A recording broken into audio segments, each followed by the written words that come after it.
RSS के लोगों ने उनके ऊपर दबाव डाल करके उसका परमिशन रद्द किया। हमने परमिशन मांगा ही नहीं था, वो रद्द किया उसने, जो परमिशन हमने नहीं मांगा था, क्योंकि हॉल में कार्यक्रम करने के लिए कोई परमिशन की ज़रूरत नहीं है। ऐसा कोई कानून हरियाणा में अवेलेबल नहीं है कि हॉल के अंदर मीटिंग करने के लिए परमिशन लेना पड़े। ये क्या डीएनए कॉन्फ्रेंस के बारे में बताएंगे, क्या डीएनए कॉन्फ्रेंस क्या थी? भाई डीएनए एक वैज्ञानिक प्रमाण है जो प्रत्येक आदमी के शरीर में होता है। डीऑक्सी न्यूक्लिक एसिड डीएनए ये शरीर में होता है और प्रत्येक इंसान के शरीर में होता है। और वो ऐसा तत्व है मेडिकल का जो हजारों साल पहले 10,000 साल पहले जिस इंसान में था वही इंसान का डीएनए उसके शरीर में आता है। Generation to generation, generation to generation change नहीं होता। इसलिए उसके आधार पर प्रमाणित किया जा सकता है कि ये आदमी यहाँ का रहने वाला था या विदेश से भारत में आया। तो लोग विरोध कर रहे थे, तो क्या मकसद हो सकता है? तो विरोध करने का क्या मतलब ये जागृति नहीं होनी चाहिए कि ब्राह्मण विदेशी है। ब्राह्मण विदेशी है डीएनए के अनुसार, ये लोगों को मालूम नहीं होना चाहिए। आपने ऐलान किया है आरएसएस मुख्यालय नागपुर घेरने के लिए, हाँ। वो क्या कार्यक्रम है पूरा और किस तरीके से करेंगे? नहीं, हम प्रोटेस्ट करेंगे कि आपके विचारधारा पर चलने वाली सरकार है।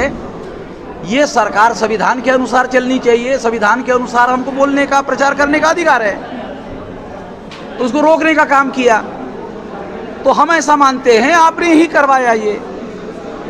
तो हमने ये सोचा कि छुड़ भैया लोगों को पकड़ने के बजाय चौधरी को पकड़ा जाए, तो हमने ऑल इंडिया की चौधरी को पकड़ने का निर्णय किया। सर, लगातार महाराष्ट्र में उठापटक देखी जा रही है सियासत में, क्या लगता है? संजय राउत जी को अब ईडी ने जो है समन भेजा और कल पेश होने के लिए कहा है।